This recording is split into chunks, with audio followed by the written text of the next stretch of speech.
Et bonjour à tous, ça fait 7 semaines d'absence en ce qui me concerne.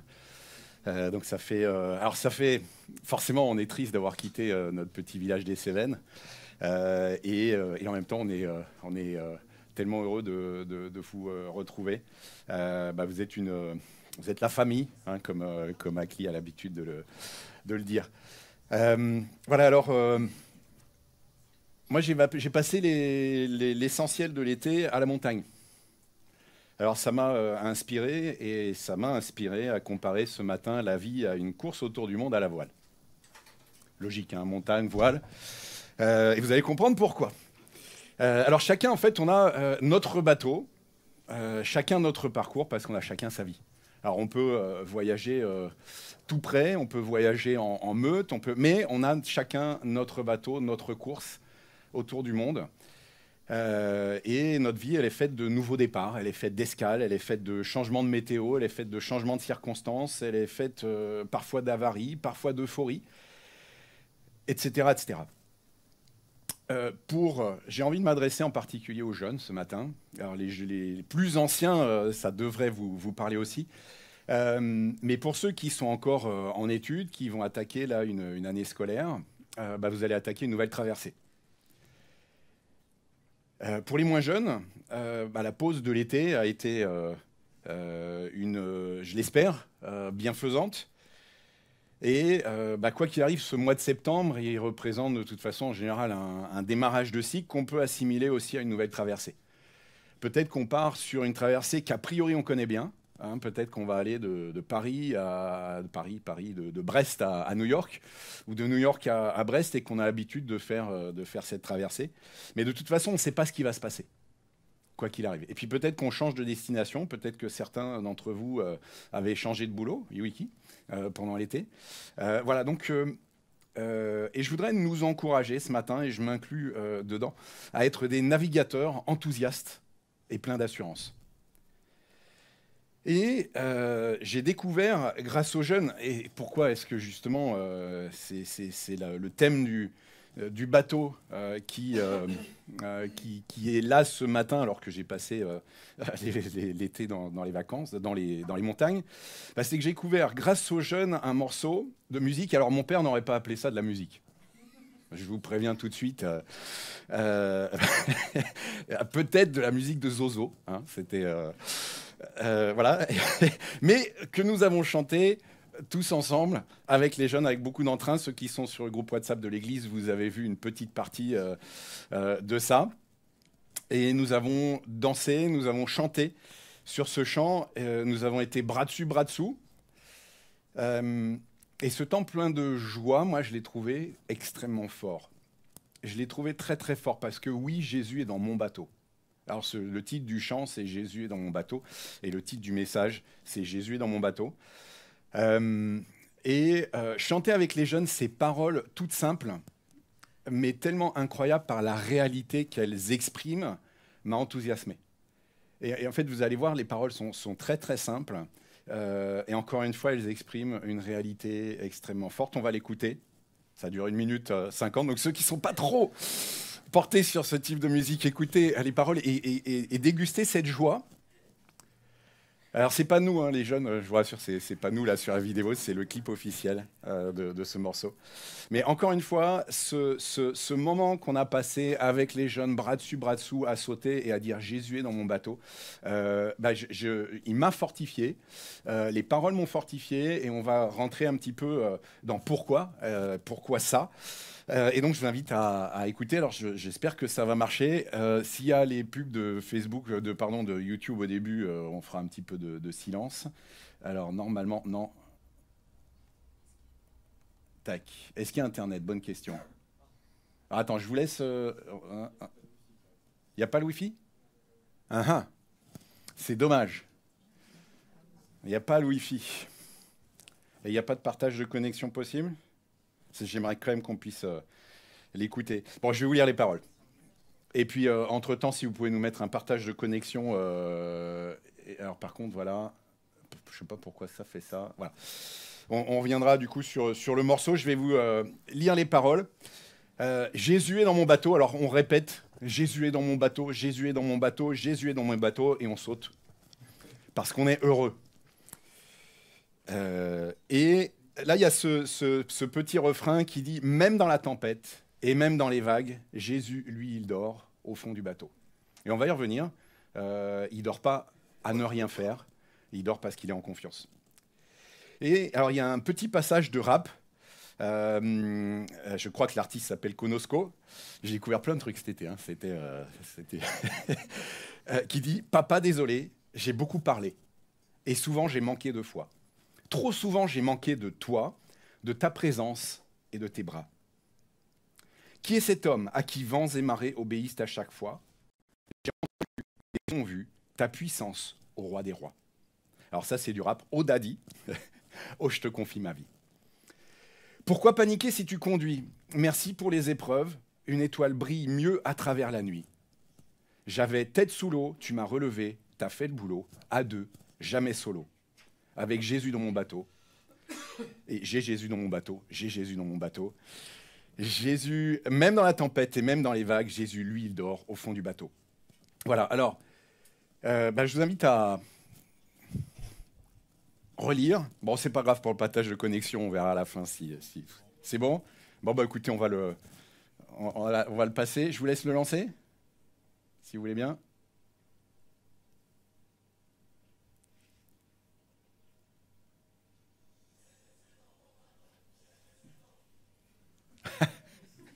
Ça était bien parti. Ouais. Bon, écoute, on le partagera sur le groupe. On l'entend? Allez, on l'entend, vas-y, c'est pas grave. Je l'entendais, moi, d'ici, c'est vrai.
Avec nous. J'ai Jésus dans mon bateau.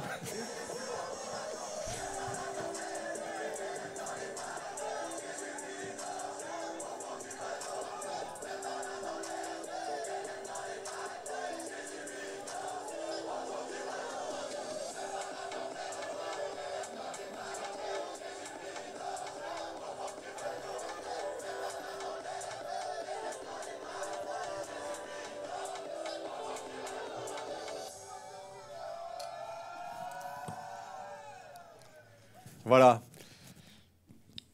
Pour les jeunes, je pense que ça vous a renvoyé sur cette semaine qu'on a passée ensemble en Cévennes.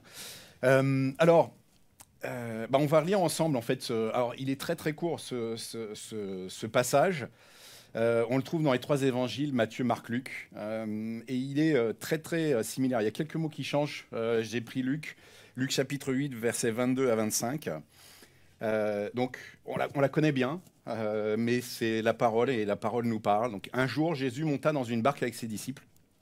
Il leur dit « Passons de l'autre côté du lac ». Alors, le lac, c'est la mer de Galilée, en l'occurrence, qui est toujours réputée d'ailleurs, pour avoir une météo particulière, parce qu'il y a un relief, c'est à 200 mètres sous le niveau de la mer.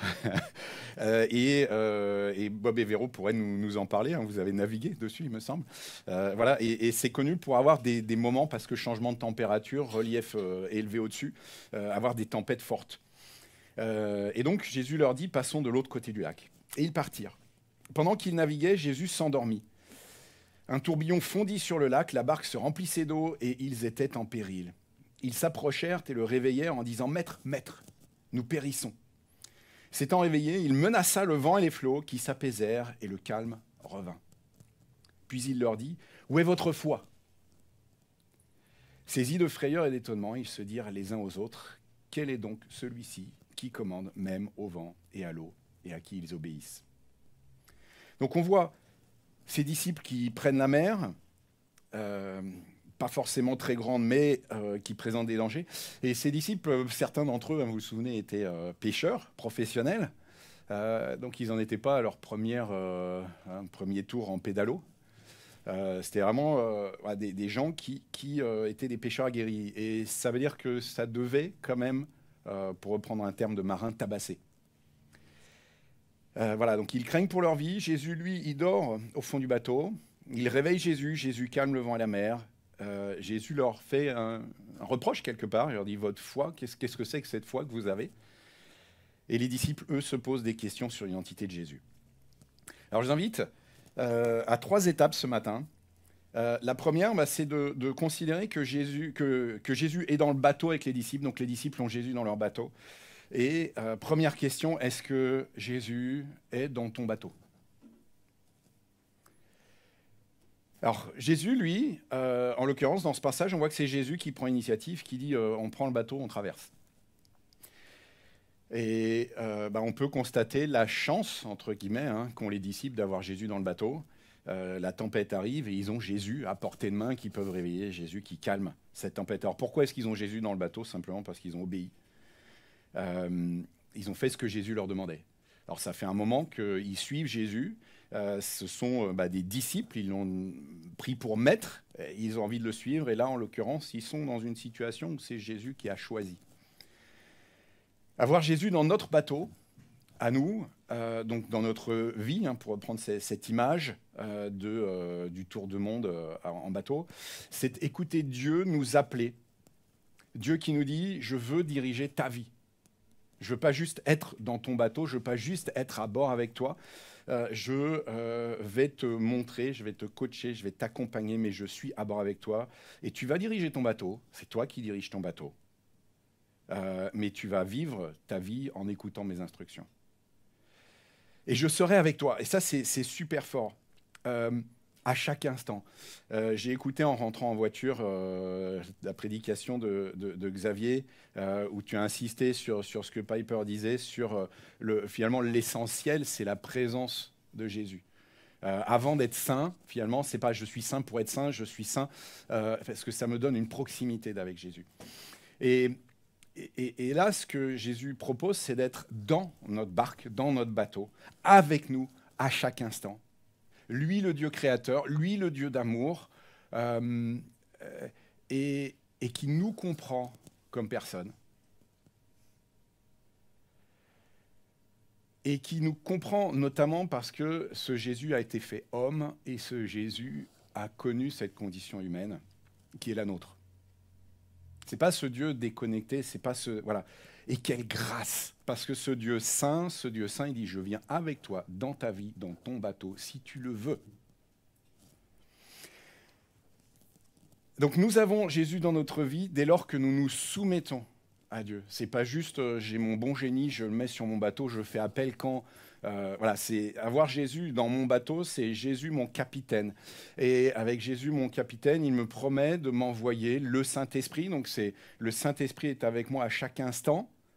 C'est ce que la parole nous dit, et d'être avec nous jusqu'à la fin du monde.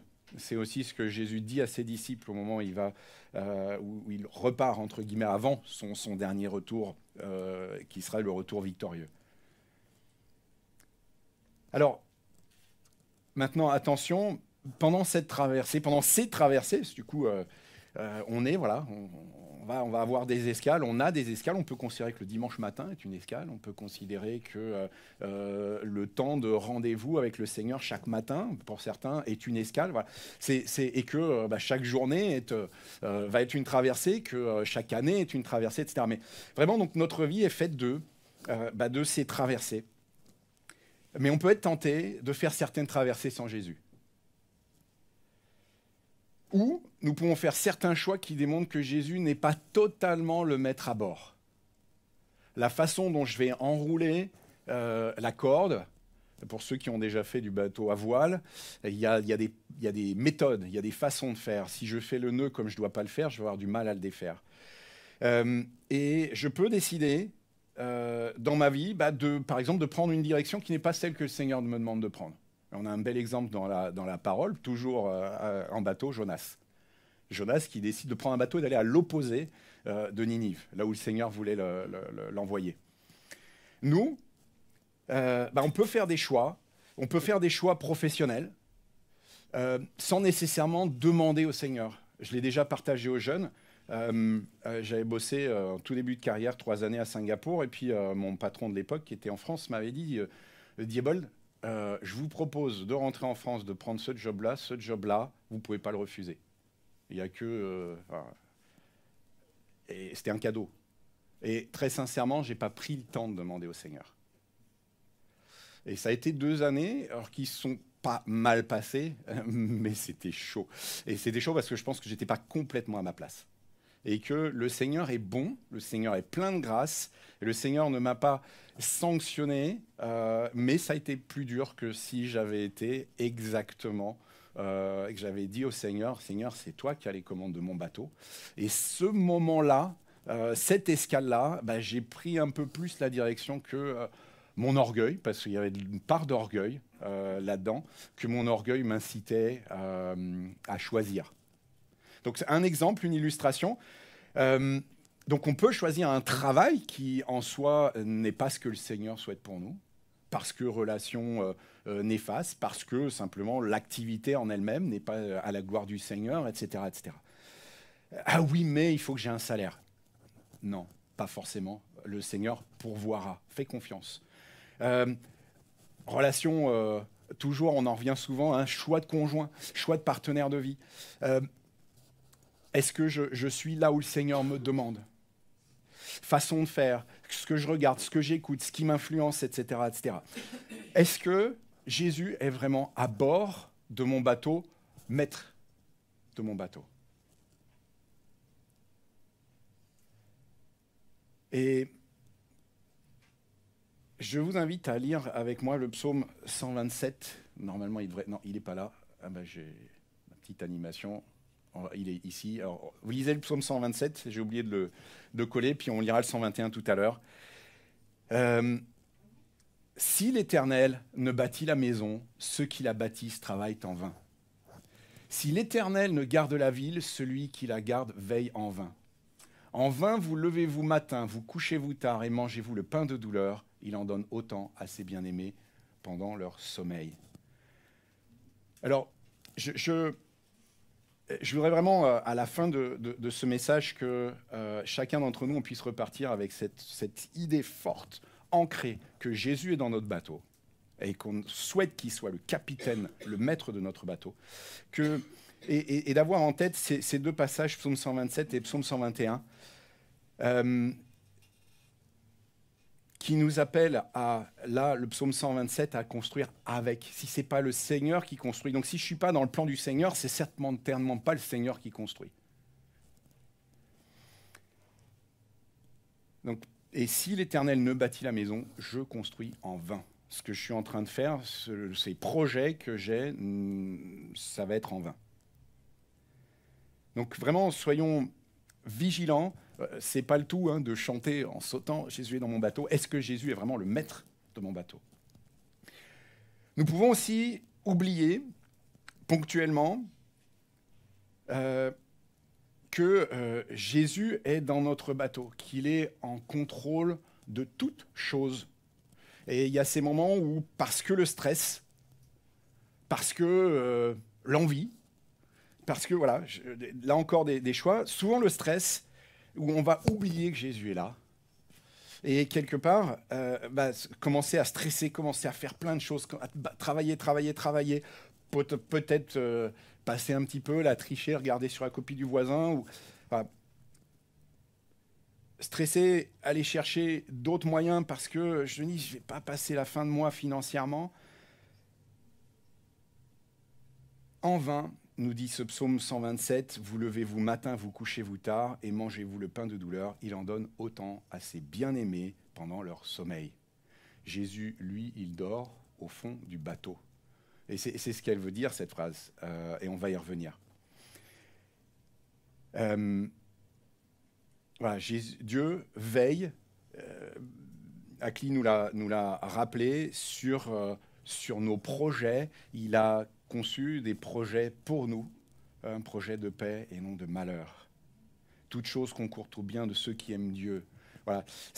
Donc si j'ai cette confiance, si j'ai désiré, je veux Jésus dans mon bateau, je veux Jésus en contrôle, pourquoi s'inquiéter? Pourquoi s'inquiéter? Et je voudrais vous raconter l'histoire d'un ami qui... alors quand on était jeunes, nous les jeunes, on avait le service national à faire. Alors moi j'ai été privilégié, je l'ai fait à Singapour dans une entreprise française, mais j'ai un ami qui a fait ça en tant que ce qu'on appelle chef de quart dans la marine française. Donc il était sous-off, hein, je crois, ou officier, je ne sais plus. Il était de quart, donc responsable du bateau en pleine nuit, tempête gigantesque. Et de ce qu'il nous a raconté, le bateau était comme ça, à la verticale, dans des vagues de 10, 12, 15 mètres de haut. Et comme en fait le pacha, donc le commandant du navire, lui avait donné entre guillemets les clés du bateau. Alors il était dans le bateau, hein, le pacha, mais voilà, et que le pacha ne venait pas. En fait, il a passé la nuit avec le bateau qui faisait des embardées dans tous les sens. Et le pacha le lendemain lui fait quand même, vous êtes chaud. Hein. Et en fait, il lui a expliqué qu'ils avaient vécu des conditions excessivement dangereuses. Et en fait, lui était en confiance. Alors là, en l'occurrence, peut-être à tort. Mais cette image, elle est très très forte. À partir du moment où j'ai Jésus dans mon bateau, je peux vivre des vagues comme ça avec une confiance absolue. Dieu ne va peut-être pas calmer tout de suite la mer, mais il me forme, il m'apprend, etc., etc. Donc cette image m'avait beaucoup parlé quand il m'avait raconté cette histoire. Voilà, donc, es-tu prêt à laisser Dieu être le capitaine dans tous les domaines de ta vie? Alors, si oui, écoute ses instructions. Il n'est pas forcément... là, tu ne le sens pas forcément, mais il est là. C'est ton assistance technique, c'est ton coach, c'est ton directeur de course, c'est l'organisateur de la course. C'est lui qui maîtrise tout. Donc écoute, fais ce qu'il te demande de faire. Merci Akli pour ce partage aussi. Oui, effectivement, si mon bateau est en perdition, je vais écouter ce que les secours me disent. Et je vais faire exactement ce qu'ils me disent. Donc fais confiance dans ce Jésus qui est dans ton bateau. Si tu as accepté que ce Jésus soit dans ton bateau, si tu n'as pas accepté encore que ce Jésus soit dans ton bateau, eh ben, n'hésite pas à venir parler avec l'un d'entre nous. C'est la plus belle chose que l'on puisse avoir dans sa vie. J'ai témoigné de ça, j'ai eu 50 ans cet été. Et j'ai témoigné de 50 ans de fidélité du Seigneur, parce que j'ai eu le privilège de connaître tout le temps, en fait, ce Dieu. Et je dirais, c'est la plus belle chose qui me soit arrivée, c'est le plus beau choix que j'ai pu faire, c'est de décider que Jésus serait dans mon bateau. Alors, deuxième étape maintenant, les disciples craignent pour leur vie et Jésus, lui, il dort au fond du bateau. Alors pourquoi cette différence entre Jésus et les disciples? Alors oui, Jésus est Dieu. Ça, c'est une réalité, il a une perspective, il a une connaissance, etc., qui est bien supérieure à la nôtre. Mais il est aussi pleinement homme. Et il est aussi pleinement dans le bateau. Mais il connaît le Père, il est en connexion et il est en confiance. Et c'est impressionnant quand on voit comment Jésus vivait. Jésus était au milieu des hommes et il avait besoin de s'isoler. Régulièrement, ses disciples disaient « mais il est où ?» Parce qu'il était allé s'isoler pour prier. Et systématiquement, quand l'épreuve arrivait, il était prêt. Donc ne perdons pas de vue qu'il était aussi pleinement homme. Le fait que Jésus dorme, c'est l'expression parfaite de la paix qu'il a. Hein, on ne peut pas vraiment dormir hein, si on n'est pas en paix. On sait ce qui se passe hein, quand on est agité dans la tête ou quand... c'est pour ceux qui auraient déjà dormi dans un bateau qui chahute un peu aussi. Pas évident. Donc il a cette paix parfaite. Et ce qu'il dit aux disciples, à l'issue, quand une fois qu'il a calmé la mer, nous montre qu'il aurait attendu plus de foi de leur part. Et d'une certaine façon, il agit comme un coach qui dit, vous n'y êtes pas encore, les gars. Et pour ceux qui ont déjà fait du sport, ça fait du bien d'entendre ces mots-là. Quand un coach qui nous aime nous dit, les gars, vous n'y êtes pas, ou ton mouvement, il n'est pas encore là, en karaté, ou voilà, on a besoin de l'entendre, en fait, pour progresser. Voilà. Mais voilà, Jésus dit, attention, les gars, enfin, vous pouvez démontrer plus de foi. Et ce qui est magnifique, je trouve, c'est que toute la parole nous montre la grâce de Dieu, qui nous dit quotidiennement à chacun d'entre nous, vous n'y êtes pas encore, mais je vous aime et je vous fais progresser. Et chaque épreuve est là aussi pour nous faire progresser, pour gagner en foi. Voilà, Jésus, lui, connaît le Père, il connaît sa puissance, et c'est vrai, alors il est ce maître parfait, on veut être disciple de Jésus. Si on dit que Jésus est dans notre bateau, alors imitons-le. Et donc, quand on a... c'est pas comme si Jésus n'avait rien fait avant. Jésus est au service, Jésus fait, Jésus œuvre pour le Seigneur, et quand il est dans le bateau, il est en paix. Et vraiment, imitons Jésus dans ce sens-là. Je cherche à faire la volonté du Seigneur. Si je cherche à faire la volonté du Seigneur, je n'ai pas à m'inquiéter. Le Seigneur pourvoira. Voilà, les disciples donc, sont en apprentissage. Et Jésus leur parle vrai. Et donc Jésus nous parle vrai aussi au travers de cette histoire. Et du coup, je nous pose la question, comment est-ce que nous nous comportons quand la mer secoue un peu, habituellement? Alors on se comporte les uns les autres pas nécessairement de la même façon. Il y a des zones, je crois vraiment, des choses dans lesquelles on va être très en paix, d'autres pour lesquelles on va l'être beaucoup moins. Et encore une fois, le Seigneur veut nous travailler, veut nous transformer. Et je vous invite je recite le psaume 127, verset 2. « En vain vous levez-vous matin, vous couchez-vous tard et mangez-vous le pain de douleur. Il en donne autant à ses bien-aimés pendant leur sommeil. » Ce psaume 127, d'ailleurs, est vraiment... Souvenez-vous de ce verset, il en donne autant à ses bien-aimés pendant leur sommeil. Je crois que c'est toi, Xavier, qui, pendant un temps de prière ensemble, qui l'avait cité. Ça m'a parlé et il m'accompagne au quotidien, ce verset. Et vraiment, donc, retenez-le, il en donne autant à ses bien-aimés pendant leur sommeil. Pas la peine de s'agiter comme des fous. Il faut. Non.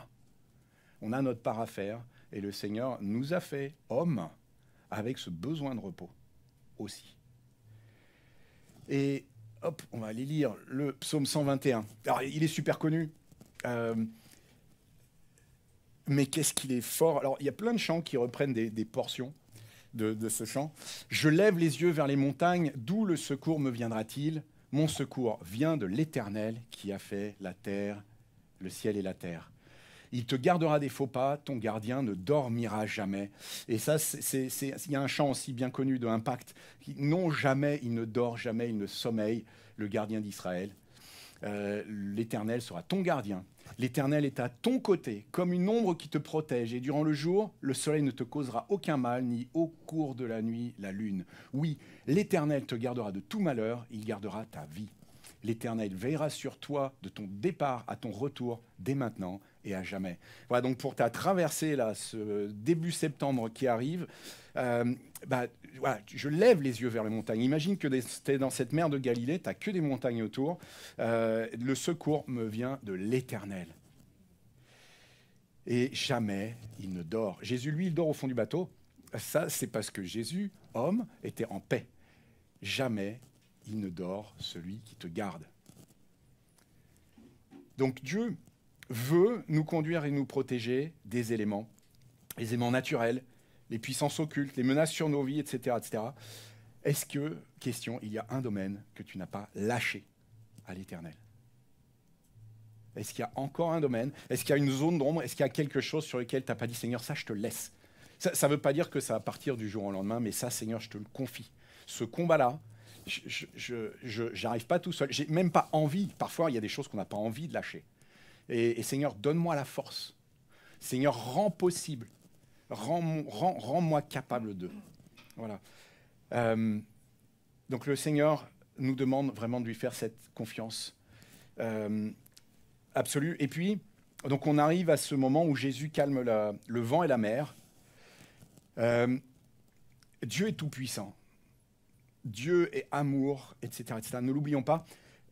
On a fait et c'était génial, on a eu un temps avec les jeunes cet été, en gros une bonne demi-heure, je crois. On a dit, allez, vous allez lister une grande feuille, vous allez lister tous les attributs de Dieu. On avait fait ça, je ne sais pas si pour ceux qui étaient là au week-end de retraite, avec Ian Newbury, je crois.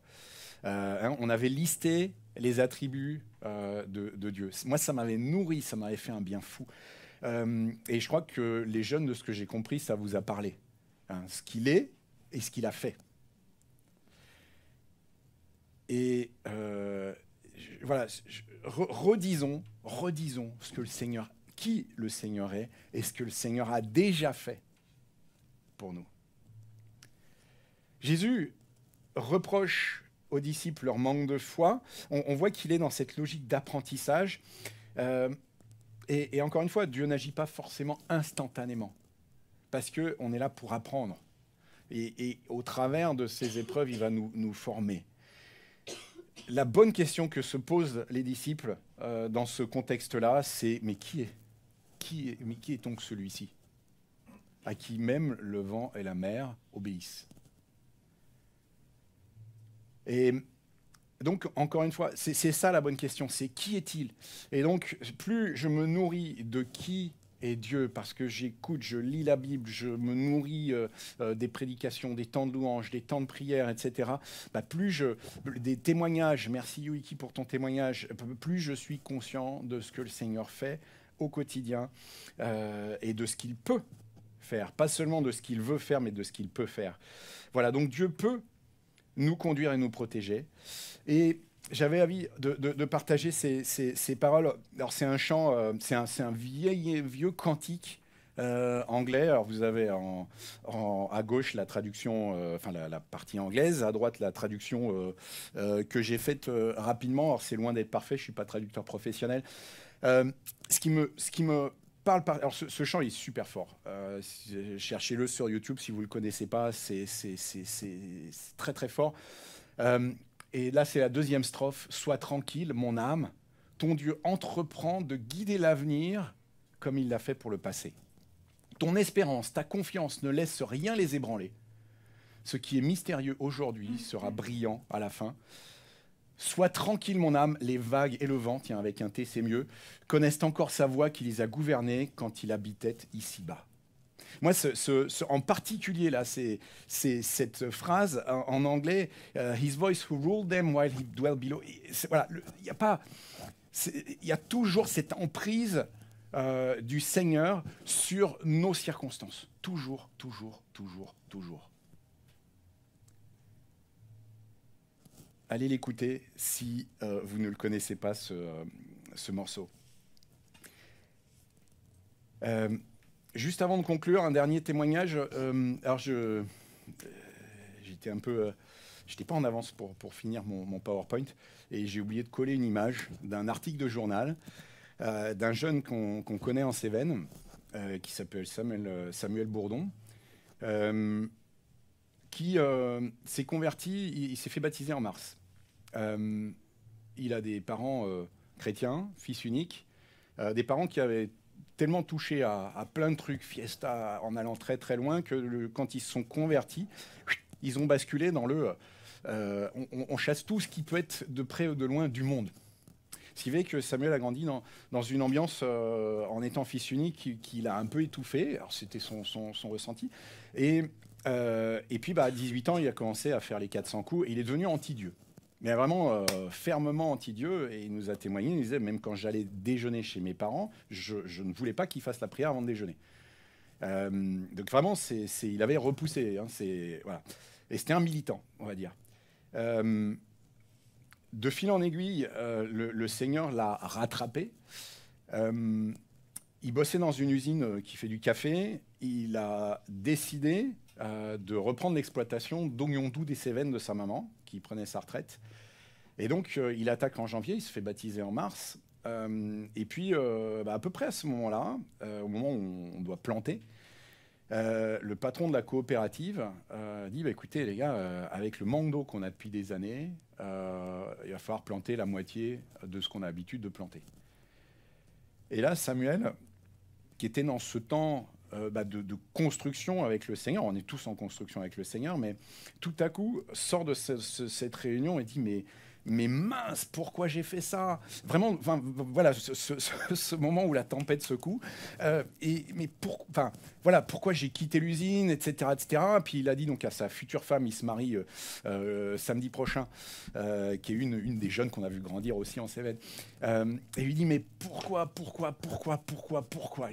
j'aurais pas dû faire ça. Et là, Laura lui dit, mais fais confiance. Tu as décidé de mettre ta confiance dans l'Éternel, fais confiance. Et là, tout à coup, ça a été vraiment un moment, ce retour de sa future femme, qui lui a redonné cette confiance en l'Éternel. Et il a dit, bah, au nom de Jésus, je vais planter tout ce que on a l'habitude, enfin, ce que mes parents avaient l'habitude de planter. Et donc, il a planté beaucoup plus que ce qu'on lui avait dit de faire, 2 fois plus. Et il a eu une récolte comme jamais. Parce qu'il a arrêté de planter le 19 mai, et du 19 mai au 15 juin, il a plu. Moralité, il a sorti 35 tonnes, alors qu'il avait fait un business plan sur 25. Et il est passé dans le journal. Alors, on passe souvent dans le journal dans les petits coins ruraux. Mais voilà, tout ça pour, encore une fois, rappeler la fidélité de l'Éternel. Rappeler que, et ça c'est extraordinaire, le Seigneur sait qu'on ne va pas toujours être au rendez-vous. On ne va pas toujours être un roc indestructible. Non, le Seigneur connaît aussi nos limites. Et je crois qu'on a tous vécu, et c'est ma conclusion, des moments où on est en panique, ou en tout cas on est bien stressé, et on fait. Et puis, un message, un appel, une lecture de la Bible nous a tout à coup rappelé que ça ne servait à rien de s'inquiéter. Et que le Seigneur était aux commandes. Et que oui, je pouvais aller dormir. Et que ce repos me serait bénéfique et que le Seigneur allait travailler à ma place. Et ça, c'est du vécu personnel, je peux vous dire. Que le Seigneur travaille, mais tellement de façon incroyable. Alors bien souvent, oui, on est ces gens de peu de foi, ou ces gens dont la foi dure peu longtemps. Vraiment, accrochons-nous à ce que le Seigneur nous propose. On n'est pas tout seul dans notre course autour du monde. On a la solidarité des navigateurs, c'est quelque chose d'hyper fort. Un bateau qui envoie un signal de détresse pendant une course, les autres bateaux se déroutent. On peut considérer qu'on a en Dieu et l'assistance technique et médicale et l'organisation de la course, etc. etc. Et je vous remets les psaumes 121 et 122. Alors, une partie du 121 et 127, une partie du 127, hein, encore une fois, il n'est pas complet. Le Seigneur en donne autant à ses bien-aimés pendant leur sommeil. N'oubliez pas ça. Vraiment, pensez, Jésus est dans mon bateau, j'ai demandé au Seigneur d'être dans mon bateau, complètement, mettre à bord. Ben, ça, c'est vrai pour moi. Et puis, quand j'ai le stress qui vient, je lève les yeux vers le Seigneur. Je lui dis, d'où me viendra le secours? Le secours me vient de Dieu qui a fait la terre et les cieux. Et jamais il ne dort. Quel réconfort. Enfin, c'est encore une fois, voilà, retenez ça. Je vous propose, je vous invite, dans les 15 jours qui viennent, ou quand vous voulez, à relire les 15 psaumes. Les psaumes 121 et 127 font partie de 15 psaumes, psaumes 120 à 135, alors qui sont ce que, selon les traductions, le psaume de Mahalot, pardon. Alors, démonter, voilà, merci. Il y a plusieurs, j'en cherchais une autre, mais démonter, ça va très bien. D'ailleurs, c'est le terme Mahalot veut dire monter. Donc c'est très précis, merci Véro. Alors certains exégètes ont pensé que c'était les degrés des marches en fait pour monter au temple. D'autres pensent que c'est plus en fait ce moment où les pèlerins, voilà, c'est pèlerinage que je cherchais, montaient à Jérusalem. Et il y a les 3 premiers psaumes qui sont au départ, il y a le chemin, il y a l'arrivée à Jérusalem et puis il y a le retour. Lisez-les et prenez-en un par jour. Et vous verrez, en fait, c'est vraiment très, très fort. On a comme un livre de vie, un guide de vie.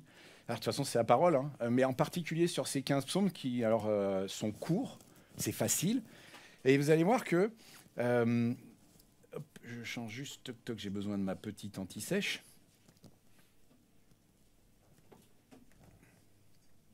Voilà. Le psaume 120, donc c'est ce départ, et on voit le psalmiste qui est dans la détresse parce qu'il n'est pas là où il voudrait être. En fait, il est entouré, il est visiblement pas à Jérusalem, ça nous rappelle aussi à nous. Nous ne sommes pas dans un environnement favorable. Alors on pourrait être bien pire, hein, mais voilà, les chrétiens ne sont pas les bienvenus partout, etc. Il y a de l'opposition et ainsi de suite. Donc, bah oui, Satan est prince de ce monde et il agit, il cherche à nous faire chuter. Voilà. Et donc, le 121, c'est celui qu'on a là. Mon secours est en Dieu. Il ne sommeille ni ne dort. Le 122, c'est je suis dans la joie quand on me dit allons à la maison du Seigneur. Voilà, c'est un peu un guide de vie. Prenez chaque psaume, chaque jour, méditez et voyez ce que le Seigneur vous dit au travers de ça. On voit aussi que psaume 123, il peut y avoir des moments difficiles. Hein, c'est pas je suis un warrior et j'ai jamais peur de rien. Non, il y a les moments où ça va effectivement tabasser à un niveau où je vais être secoué et je peux perdre cette assurance. Le Seigneur est là pour m'aider, parfois au travers de mes frères, de mes sœurs, très souvent au travers de sa parole. Voilà, mais voilà, reprenez ces psaumes, ils sont encore une fois très simples, très forts, très puissants, et un par jour pour quelque part en mode, si on a envie de les retourner après tous les 15 jours, tous les mois, pour dire oui, ma traversée de cette année scolaire, j'ai envie de la passer avec Jésus dans mon bateau, Jésus à bord, et avec cette confiance absolue dans mon Sauveur. Voilà. Je vous invite à prier. Oui, Seigneur mon Dieu, vraiment, merci pour qui tu es. Merci parce que tu es ce Dieu souverain, ce Dieu parfait, ce Dieu saint qui propose de venir dans notre bateau pour être notre guide, pour être notre coach, pour être celui qui nous aide, qui nous accompagne, qui nous écoute, Seigneur. Merci pour ton amour, merci pour ta grâce, parce que bien souvent, Seigneur, on est conscient qu'on n'est pas au rendez-vous, que notre foi vacille. Seigneur, fais-nous grandir, fais-nous progresser, Seigneur. Aide-nous à devenir, grâce à toi et pour être plus proche de toi, des meilleurs nous-mêmes. Seigneur, nous sommes en devenir, tu nous le dis dans ta parole, nous tendons vers plus de toi dans nos vies. Seigneur, vraiment, viens nous faire du bien. Merci pour la présence de chacun. Seigneur, bénis chacun. Et Seigneur, voilà cette traversée que nous allons entamer, que nous avons peut-être déjà entamée pour certains d'entre nous. Seigneur, garde-nous, guide-nous, sois notre maître, Seigneur. Amen.